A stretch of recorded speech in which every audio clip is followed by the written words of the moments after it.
Yesterday, in the subcommittee on immigration, the chairman, the gentleman from Wisconsin, attempted to reprimand me by reminding me that House rules prevent members from, quote, casting aspersions on the President of the United States. And what did I say to get this reprimand? I said that the President of the United States had said that Mexicans were criminals and rapists. Well, as the sportscasters used to say, let's go to the videotape.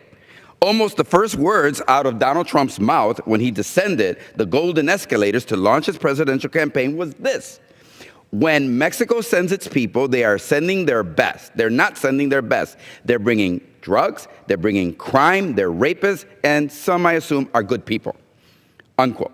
Well, I left that part about some, I assume, are good people. But the chairman of the committee said I was not following the House rules because I was casting aspersions on the president, because apparently I was saying what the president himself had actually said. And if that was offensive to the chairman, I agree it is offensive. That was the point of making the speech. So, is repeating the words of the president against House rules? And if so, why? Because they are hateful and ugly things to say about our fellow human beings? I don't think we should be barred from repeating the words of the president because they are hateful and ugly things to say about our fellow human beings. Because he said them, and he is the president, and I respect the office. So maybe it has to be something else. Maybe we cannot say things the president has said is because it's not appropriate to say some of the things he has said about people, like the dehumanizing language he uses when describing which body parts he can grab women by, for example. Now, Mr. Speaker, rather than saying, as I said earlier, let's go to the videotape, I think every single American has seen that videotape. And when I have discussed the president saying these awful, hurtful things about where he can grab women, either here on the floor or in the Judiciary Committee, I've actually had to clean up the language so it is safe for daytime C-SPAN audiences. So, what is it about repeating the words of this particular president in the U.S. House of Representatives that the gentleman from Wisconsin feels is a violation of the rules? Maybe it's the lying. I looked through the House rules, and I didn't see any section that said, members, thou shalt not lie. No, Mr. Speaker, that wasn't in the House rules. But clearly repeating things that this president said means that you will be repeating lies, and it just goes with the territory. There was the original lie as president, barely a few hours in office, saying that his crowd was the largest crowd in the history of presidential inauguration. Then there was the one about the Muslim ban, which the president said was a Muslim ban. His key advisor, the former mayor of New York, said was a Muslim ban. His other key advisor, Stephen Miller, said was a Muslim ban, but which the White House tried to say was not, in fact, a Muslim ban because it didn't ban all Muslims. Several federal courts have agreed with the president that what he ordered was a Muslim ban and disagreed with the president's lawyer saying that it was not a Muslim ban.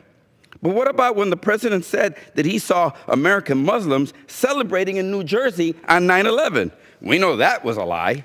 Or that 3 million illegal votes were cast on Election Day, causing the president to lose the popular vote, which he had walked back from the claim originally that 3 million undocumented immigrants had voted on Election Day. In either case, it was a lie. Then there is the illegal wiretapping ordered by the previous president of the United States, Obama, on President-elect Trump, which certainly looks like a lie at this point. So, Mr. Speaker, I'm starting to wonder if repeating a lie that the president has told the American people is against the House rules. Or maybe it's accusing the president of lying that is, in the words of the subcommittee chairman, casting aspersion. But let's take a look. Here's the definition of the verb to lie from Webster's dictionary. Quote, to make an untrue statement with the intent to deceive. Quote, to create a false or misleading impression.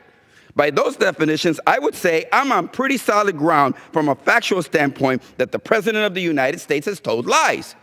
Water is wet, dogs have 4 legs, and President Trump tells lies. There may be exceptions, but basically all 3 are truthful statements. Unless we're outlawing the truth in Congress, I think that pointing out lies by our president is not only within the rules, it is our moral obligation and duty as elected leaders of a free nation to point them out. So when I'm left to wonder, what is it about repeating the president's words that so upset the subcommittee chairman, the gentleman from Wisconsin? And I figured it out. It is upsetting to Republican members of the House to hear the words of the President of the United States because they know they have to defend them as the leader of their party. And I can understand why that would make any any human being very uncomfortable.